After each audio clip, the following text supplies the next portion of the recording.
Salam hörmətli izləyicilər, hörmətli buraxılış imtahanına hazırlaşan 9 və 11-ci sinif şagirdləri. Bugün sizlərə ətraflı yazı cavab tələb olunan tapşırıqlara aid sualların izahını verəcəm. İzah keçməmişdən əvvəl onlayn dərslərə qoşulması 051 552 15 77 nömrəsini WhatsApp-na yaza bilərsiniz. Yeni sürət qruplarımız açılacaq, qeydiyyatdan keçə bilərsiniz. Həmçinin belə videoların davamı üçün kanala abunə ola bilərsiniz. Deməli, birinci suala baxaq. Yazıb ki, diaqramda kitabxanaya gətirilən alman, fransız və ingilis dillərində kitabların sayı verilib. Gətirilən kitabların neçə faizi fransız dilindədir? Fikir versək, almanca 50-dir, ingiliscə 80-dir, 70 dənə fransızcadır. Cəmsi nə qədər? 70, üstə gəl 80, üstə gəl 50. Deməli, cəmsi edir 200. Və bizə deyək, gətirilən kitabların neçə faizi fransız dilində? Fransız dilində neçə kitab var? Deməli, 70 dənə. Cəmi neçə dənə kitabdır? 200 dənə. Vuraq 100%. İndi isə burada fikir versək, deməli, 100-ü 100-ə bölsək 1, 200 100-ə bölsək 2. 70-i 2-yə böl neçə düşür? 35%-ni təşkil edir. Aydındır. Növbəti 2 nömrəli tapşırığa baxaq. Diaqramda kitabxanaya gətirilən alman, fransız və ingilis dillərində kitabların sayı verilib. Gətirilən kitabların neçə faizi alman dillər? Hamısını toplasaq, yəni 90, üstə gəl, ingiliscə 60, üstə gəl, almanca 50. Cəmsi nə qədər edir? 200.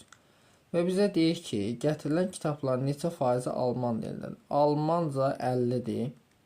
50 bölünsün 200, vuraq 100%. Bu da bərabər. İndi isə buradan 100-ü 100-ə bölsək 1, 200 100-ə bölsək 2 və 50-ni 2-yə bölsək neçə eləyir? 25% olur. Aydındır. Növbəti 3 nömrəli tapşırığımıza baxaq. 3 nömrəli tapşırıqda deyir ki, həcmi V bərabərdir 3/1 pi r kvadrat h düsturu ilə hesablanan konusun oturacağın radiusu 10% artırılıb. Radiusu budur. Radiusu gəlin 10% artıraq. R-in üzərinə kiçik r-dir. Gələk r-in 10%. Bölək 100-ə. Bu deyilir r, üstə gəl 0,1 r, yəni nə qədər eləyir? 1,1 r. Hündürlüyü 30% azaltdıqda. Hündürlüyü 30% azalır. H-dan çıxaq, H-ın 30%, bölək 100. Bu da bərabər ol, H çıxılsın 0,3H. Bu da bərabər neçə olur? 0,7H. İndi həcmi tapaq. V bərabərdir 3/1 pi. Radiusumuz 1,1 kvadrat ilə 1,21 r kvadrat. H da 0,7H. Bu da bərabərdir. Deməli 1,21-i 1,21-i vursaq 0,7-yə bu eləyir. Deməli 3/1 pi r kvadrat h-ı saxlayaq. Digəri eləyir 0,1847. İndi gəlin bunları faizlə ifadə edək. Deyir ki, həcmi necə dəyişər? Faizlə ifadə eləsək, bunu 100-ə vursaq V bərabər olur. Deməli 3/1 pi r kvadrat h 100%. Bunu da 100-ə vursaq V bərabər 3/1 pi r kvadrat h vurulsun 84,7. 100 idi, oldu 84,7. 100-dən çıxaq 84,7-si. Bu da nə qədər edir? Deməli 15,3% azaldı. Aydındır. Növbəti baxaq digər suala. Eyni tip sualdır.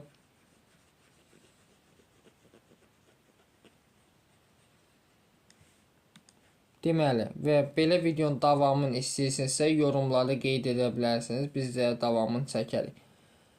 Düstur hesablanan konusun oturacağın radiusu 10% azalıb. Yəni, r-i 10% azaldıq. R-in 10% bölək 100. Bu da bərabərdir. R çıxaq 0,1 r. Çıxanda neçə eləyir? 0,9 r. Hündürlüyü 20% artırıq. Yəni h-ın üzərinə gəlirəm. H-ın 20%-in bölək 100. Bu da bərabərdir. H üstə yerə 0,2. Toplasaq neçə eləyir? 1,2. İndi həcmini tapsaq v bərabərdir 3/1 pi r kvadrat h. Deməli, bunları da vursa, bu əvvəlki həcmdir. Sonraki həcm v bərabər 3/1 pi. Bunun kvadratı ilə 0,81 r kvadrat vurulsun 1,2 h. İndi aşağı hissəni təmizləyək.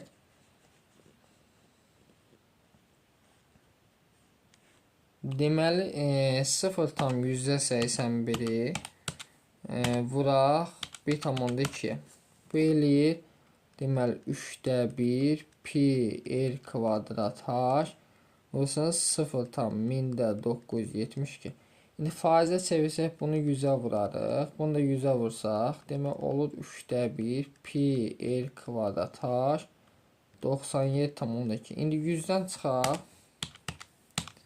97,2-sin nə qədər eləyir?